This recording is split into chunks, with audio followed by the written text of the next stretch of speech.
Hello, you are watching the latest edition of Dbe TV News. Thank you for watching this bulletin every Friday on the Dbe TV channel 122 on OpenView at 12 p.m. and on the Department of Basic Education's YouTube channel. Please do share the link with your friends, family, and anyone in your circles. Welcome. I am Tsehohajo Moagi. In our top stories this week, Basic Education Minister Angie Motshekga hosts her Zimbabwean counterpart, Minister of Primary and Secondary Education, Dr. Evelyn Ndlovu. Minister Motshekga speaks about the importance of inclusive education at the South African Association for Special Education Annual Conference. The Northwest Education Department condemns the partial burning of a school in the province. And over 200 learners receive new spectacles in the Free State.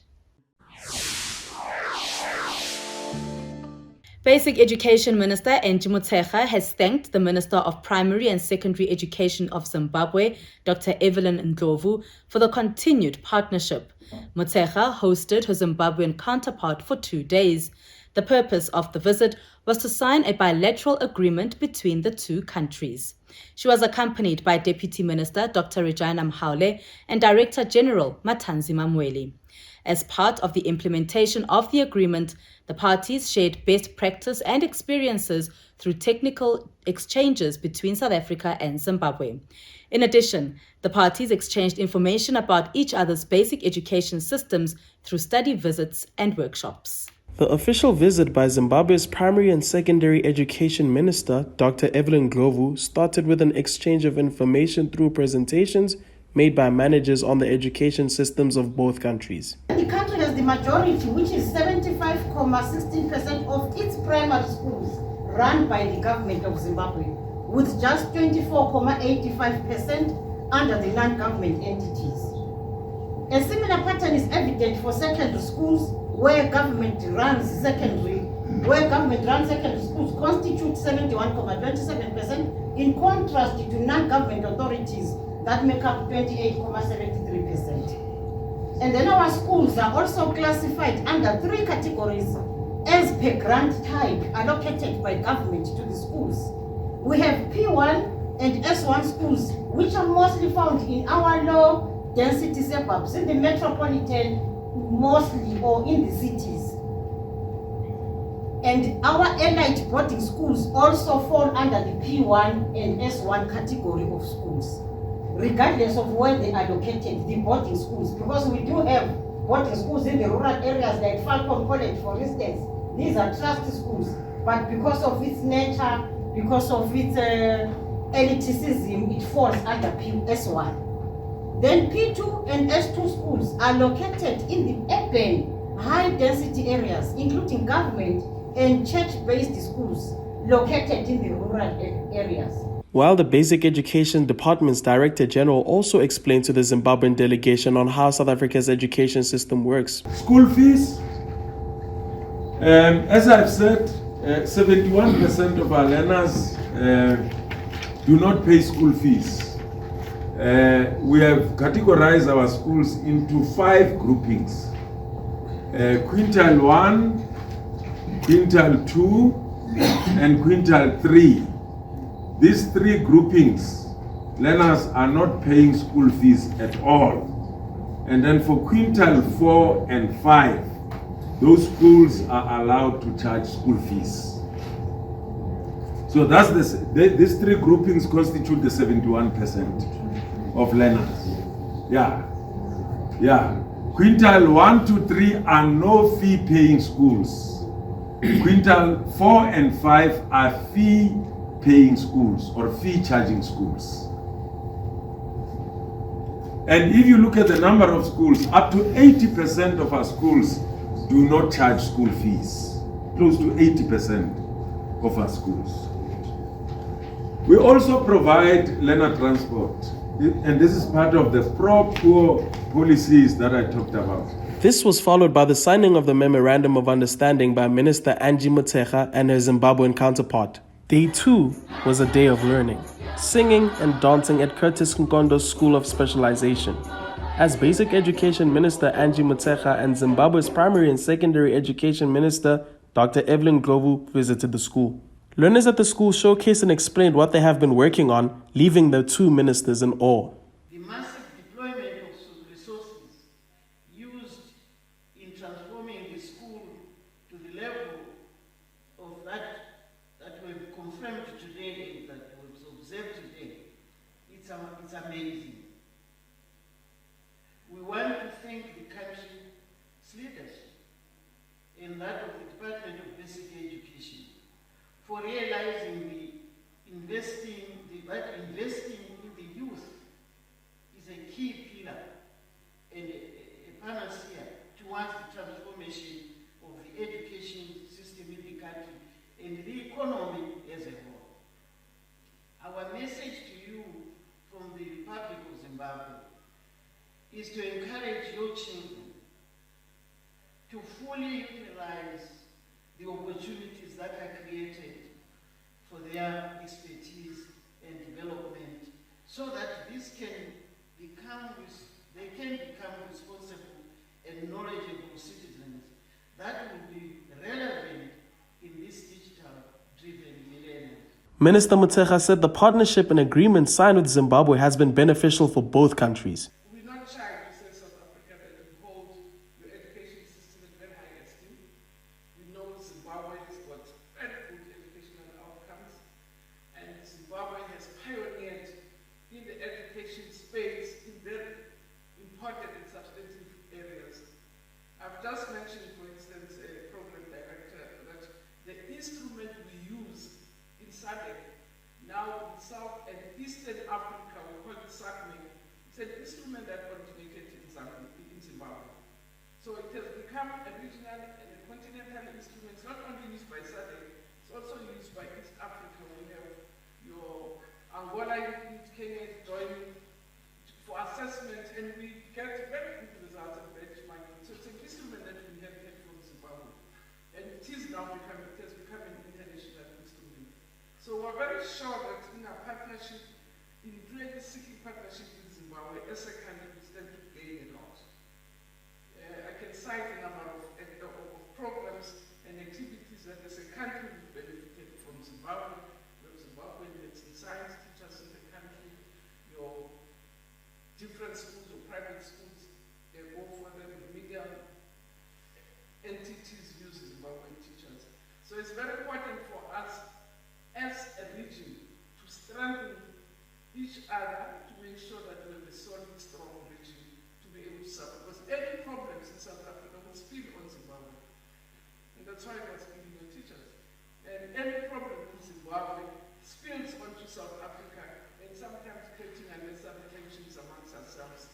And hence it's important in our country's interest to make sure. She went on to speak about the plans in place to improve the quality of life of South Africans, but importantly, the quality of education in the country. We have a national development plan in South Africa, and one of our ultimate goals is to improve the quality of the life of all our people. And we do believe that education is one key element that will enable us to do that. So as the Department of Education, we have accepted this onerous task of making sure that we continue the national project. And we do believe that there's no substitute for a good education. Everything starts with basic education, and sometimes it fails there.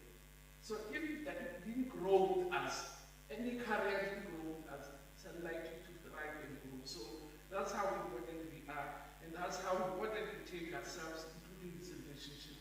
But we've also agreed that as a sector, as a country, that we want an integrated national math, science, and technological program. And as I say, the province here is looking at focus schools of specializations.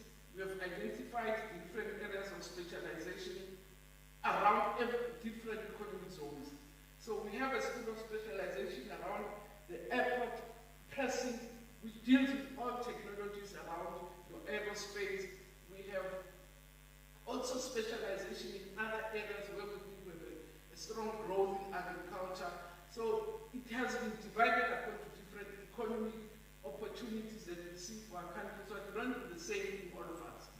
We also have schools of specialization in other provinces in the Free State, which are top of the world schools of agriculture, where we really we're growing commercial farmers, not just farmers, commercial farmers who can really market themselves in the world, and that's where we grow them and are developing them. Different areas, as I say, different provinces in Limpopo were also focusing and saying, what are the growth opportunities for Limpopo around mining, areas of mining, to also again grow our people's skills around mining in those different areas. Dr. Ndlovu spoke about the lessons they, as a country, have learned from being in South Africa and would like to implement in their education system. Time will come when the baton stick is supposed to be passed on to this generation. Let us prepare them for the world out there to make sure that the wheels continue to run, the economy continues to develop, and our future, their future, becomes better than what we have experienced as leaders of today. A specialized the special interest that we have as a Zimbabwe is to capitalize on your ability to finance education. Honorable Minister, we are developing our own policy on financing of education, and we want to learn from you to make sure that we pay school fees, we look after our children in school, especially in poor communities and in the rural areas. I think in our exchange program, in our program of action, we will include the school financing as an item that we will learn from you, how you have done it and how you have achieved it. The other issue that we want to learn from you, Honorable Minister, is school feeding. Your school feeding is amazing. We want to copy from you to make sure that we feed our children back in Zimbabwe.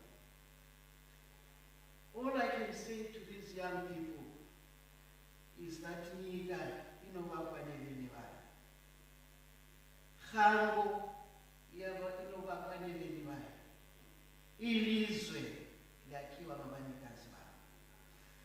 Akula muntu ozavele Europe to come and build South Africa. Neither is there anybody who will come from overseas to come and build Zimbabwe.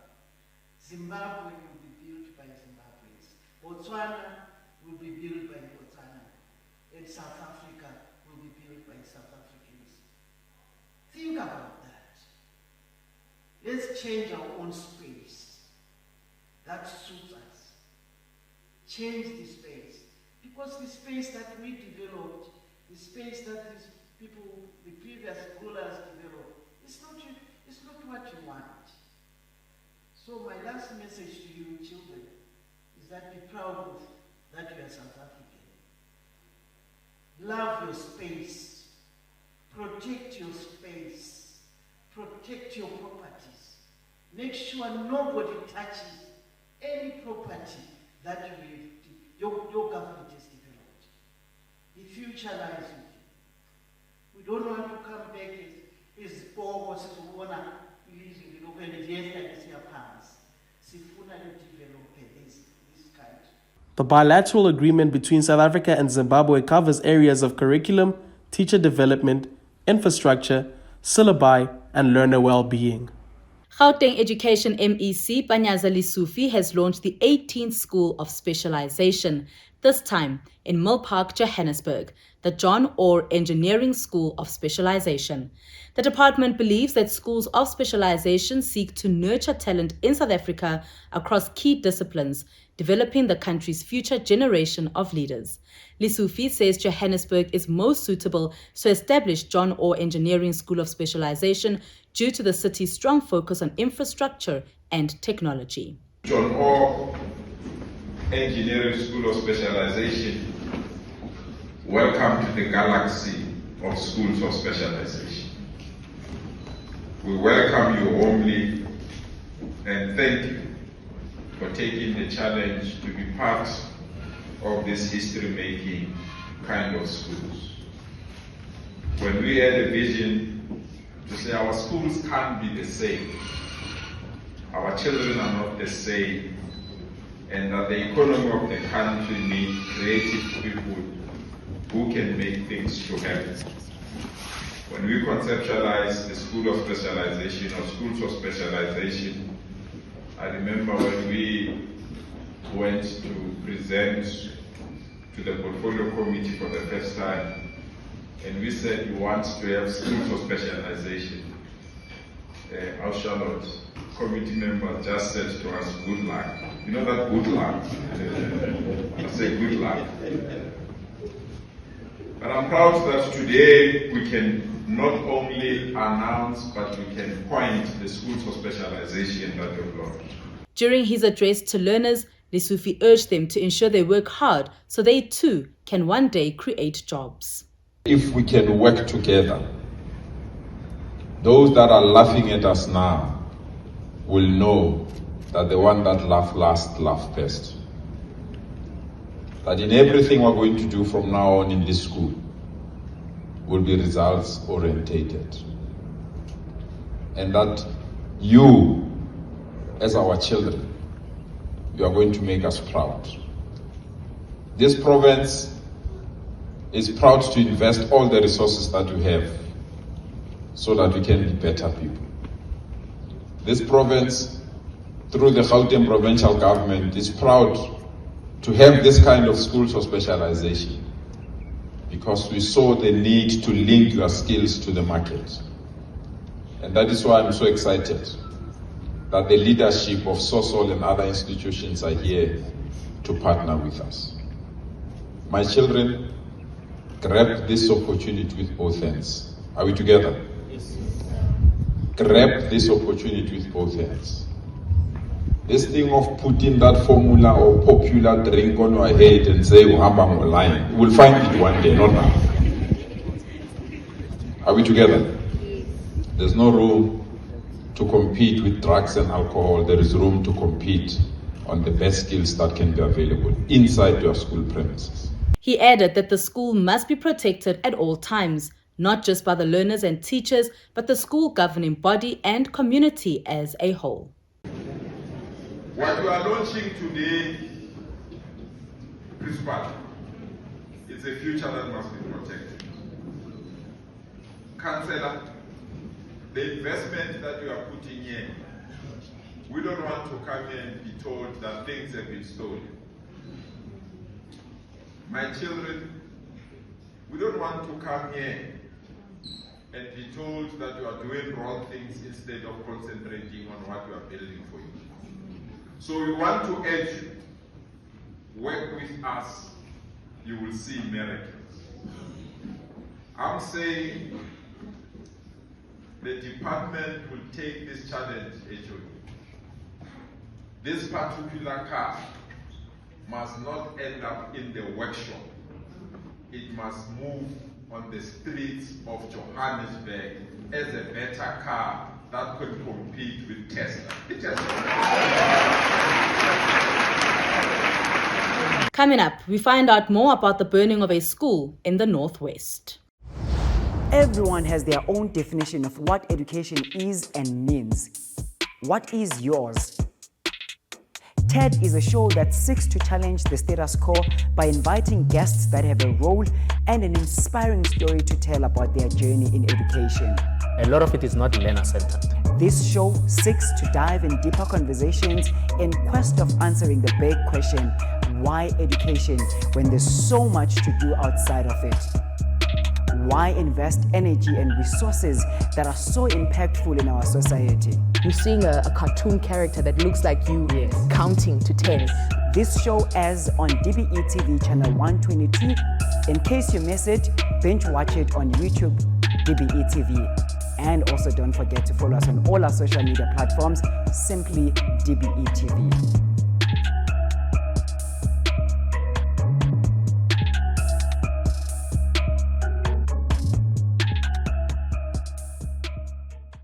The Northwest Education MEC Mapefo Matsimela has condemned the burning of parts of a school in the province.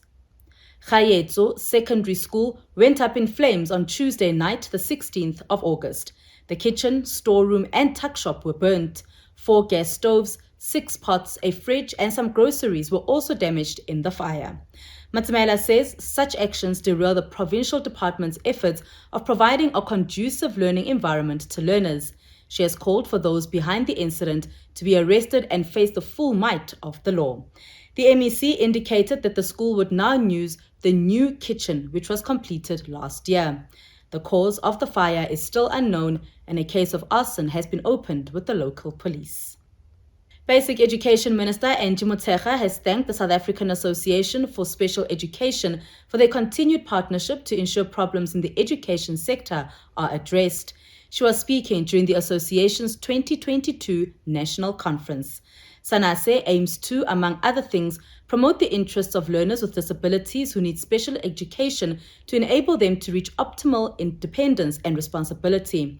The association also strives to retain the identity of the education of learners with special education needs. Motshekga says the conference gives the department the opportunity to ensure no child is left behind. Our call to you today says we must bring everybody on board to also align the 2030 UN Agenda for Sustainable Development and Agenda 2063, which is the Africa we want. These two primary initiatives do provide us a robust framework for ensuring inclusive growth and sustainable development as a precursor to inclusive economic growth. We have to be deliberate about building a foundation for shared prosperity. We must be intentional about providing equal opportunities for all, not just the proximity that is there perhaps to different people. We must be obsessive about freeing the potential of each child, not just immature children, but every other child in the country. We must continue to commit ourselves that indeed no child is left behind and harness the powers of organizations in the sector to placate them as it were. Thus, this conference does again, President, offer us a unique opportunity to cement our constitutional injunction of building an inclusive, just and fair society where no one indeed is left behind. Motshekga also outlined what has been done as a sector in the past 20 years. This is truncated report of the last 20 years. We have allowed the following as a sector, that we, by 2002, we had 64,000 and 77,000 learners who were enrolled in special education centers. But we can confirm that now, from 64,000, we have 137. From 77,000 children who are in ordinary schools, we have 121,000, which means we have doubled our efforts in ensuring that indeed between 2002 and now, that we have more learners that we have successfully enrolled in the schools. We have also dedicated capacity in online provincial departments to manage inclusive education, guided by basic education experts in the sector. For instance, we have established what we call district-based support teams, the school-based support teams, to coordinate inclusive education support services for teachers and learners. So as a collective, these professionals advance the idea of inclusive education, share best practices, and craft and monitor implementation plans for the sector.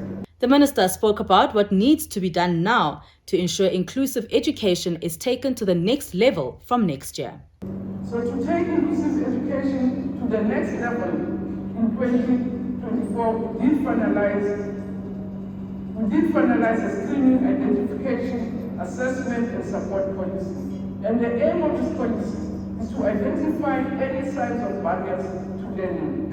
To date, 6,772 grade practitioners and 172,164 teachers and officials have been orientated in this policy. Recently, the focus has shifted towards the implementation of screening, identification, assessment, and support policies for the sector. Stay tuned. After the break, we are in the Free State as learners receive new spectacles. Normally during the holidays we package, we know all our learners that are often learners that are child-headed families, so we know them. So every time when we close the schools and then we package, small package each child so that we make sure that during the holiday they have something on the table. And sometimes we do deliver the food at their homes during the holiday, making sure that they get something during the holidays.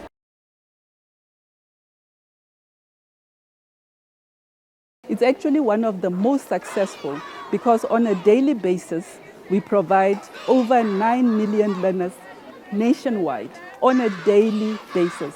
So for us, that is a proud program that we really want to take further and make sure that the learners are provided for in terms of their future.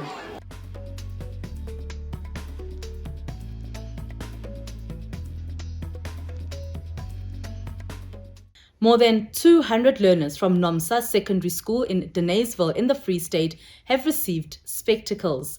These were handed over by Education MEC Tate Mahwe in collaboration with Stir Kennicall. The movie company says they embarked on the initiative together with the Premier Health Foundation to screen learners who come from disadvantaged backgrounds and identify and assist those with visual difficulties. Mahwe says this will assist learners who have visual difficulties to not be left behind and be able to write their final exams with ease. Over 3,000 learners are expected to receive new spectacles in the province. It was hard for me to see clear on the board because I couldn't see properly. I had to sit in front in order for me to see everything that is written on the board. But now because I got classes, I will see clearly. Not every learner fails because of they not doing well academically. Some is because they can't see clearly. And so that's how we end this bulletin this week on Channel 122 on OpenView and on YouTube. Before we go, a reminder to all the young people who qualify to take part in the fourth phase of the Presidential Youth Employment Initiative in the basic education sector that applications will be opening next month. With this phase, the Department of Basic Education will be giving you new candidates who have not been part of any of the other phases a chance to be placed in schools as education and general assistants. To apply, go to sayouth.mobi. Thank you for watching.